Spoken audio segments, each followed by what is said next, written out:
Welcome to the channel, and in this video, I wanted to talk about 1988's Elvira Mistress of the Dark.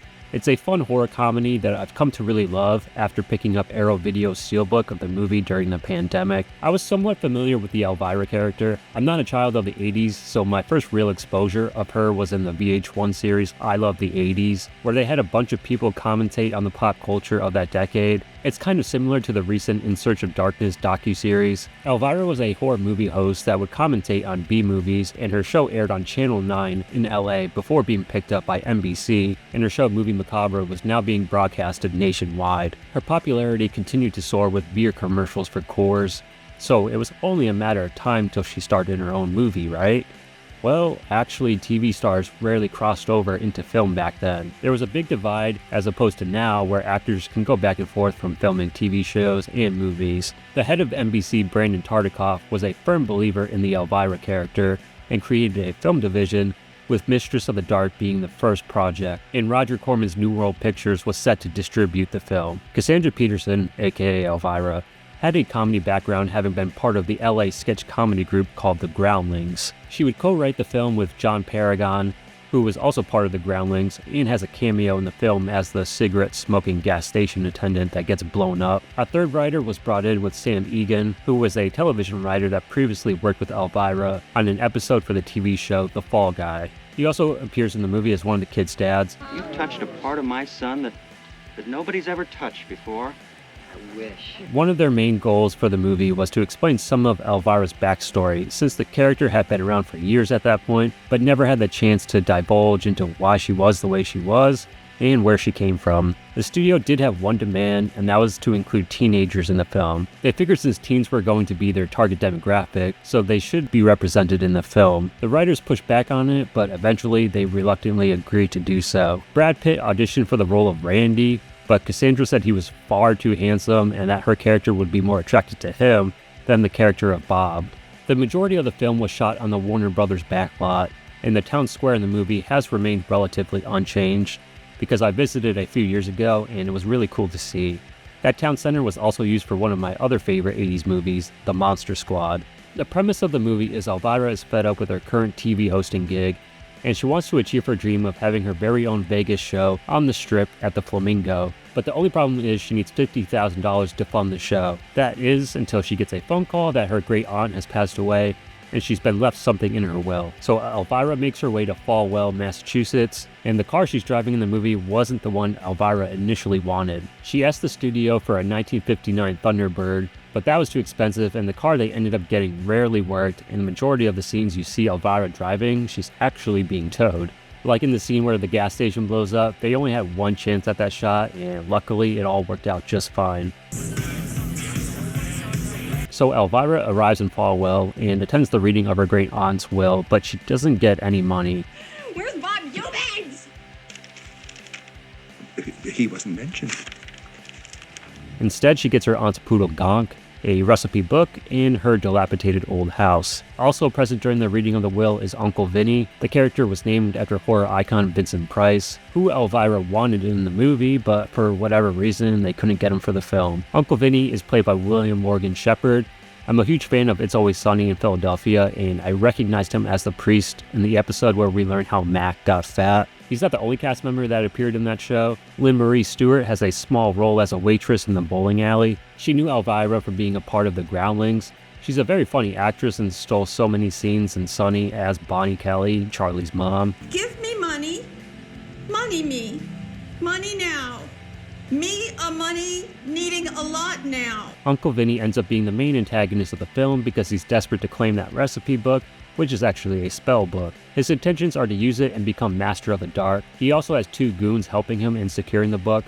One of them is Jeff Conaway, who you might remember as Kaniki in Grease, and the other is played by Frank Collison, and I'll always remember him as the dude who loves hot dogs in M. Night Shyamalan's The Happening.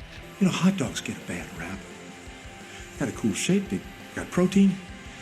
You like hot dogs, right? Uncle Vinny isn't the only problem for Elvira, as the conservative townsfolk despise her character. Just her appearance alone is enough to send these people into a hateful frenzy. A concubine, a street swashbuckler, a tramp, a slut, a cheap whore! One of them is played by Kurt Fuller, who's been in a ton of stuff, but I'll always think of him as the evil TV executive from the movie No Holds Barred.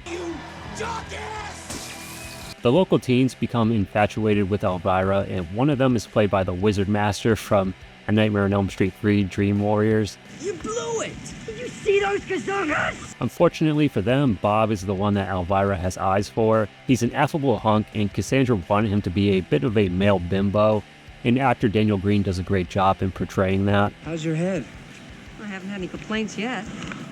Excuse me? So with Elvira still on the hunt for the $50K for her Vegas show, she tries to sell her aunt's house and even has the group of teens help fix up the house, but her open house is a bust.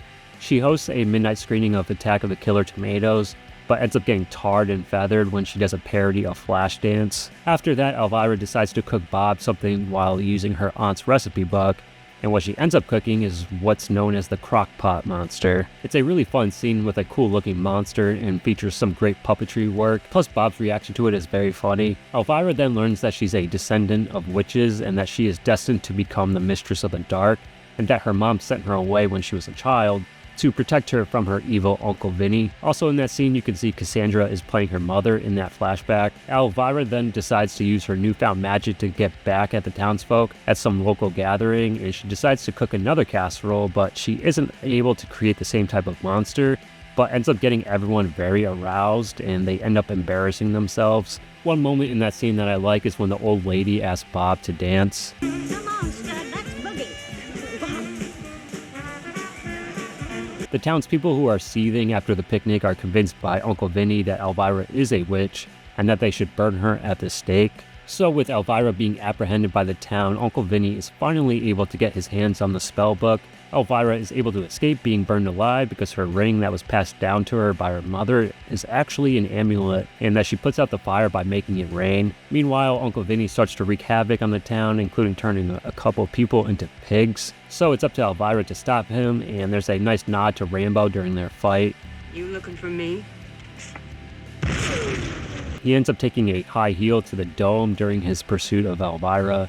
They then make their way back to Elvira's house, where Uncle Vinny gets his hand chopped off, and Elvira gets her ring back and dispatches him, but her house gets burned down from the altercation. The next day, Elvira gets good news in that she's the only living relative of Uncle Vinny, so she inherits his estate and now has enough money to fund her Vegas show, and the movie ends with her performing a song and dance at the Flamingo Hotel. And this actually wasn't the original ending for the movie. Elvira had to fight and plead with the head of CBS, Brandon Tartikoff, for them to shoot this ending, and he finally obliged, and it was the right choice. The ending would have been pretty flat if we didn't see Elvira achieve her dream of being a star in Vegas. The movie didn't end up performing well at the box office. New World Pictures had financial problems, and the movie wasn't put on enough screens, and the movie faded from theaters shortly after that, and sequel plans were scrapped, but Elvira would get another movie eventually in 2001 with Elvira's Haunted Hills. Arrow Video put out this Blu-ray Steelbook in 2021, and it contains everything from their Blu-ray release that came out a year prior. It features an amazing 90-minute retrospective documentary and has interviews with a lot of the main cast and crew. This release is worth owning for this documentary, and Arrow Video put this out again last year on 4K. The Steelbook is out of print now, unfortunately. Also included in the special features is a featurette all about the makeup and the special effects that were in the movie. A great deal of it focuses on the crockpot monster and what went into bringing that creature to life on screen. There's also a pretty funny introduction for the film from director James Signorelli. He wasn't able to get through his line reading without screwing something up, so they just stitched it together with all the various takes. Also included is a little booklet with a couple different writings on the film.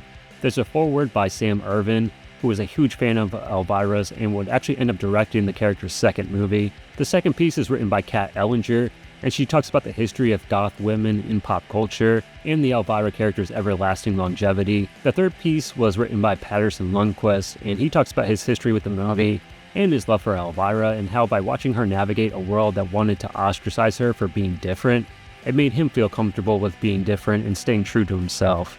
I hope you're convinced to pick this up, because this is worth every penny and deserves to be in any horror fan's collection. Thanks for watching this video on Mistress of the Dark. Let me know what your thoughts are on this movie in the comment section below, and whether you'd like to see me cover the second movie, Haunted Hills, in the future. I'll see you guys in the next video, but until then, Have a movie time. Unpleasant dreams.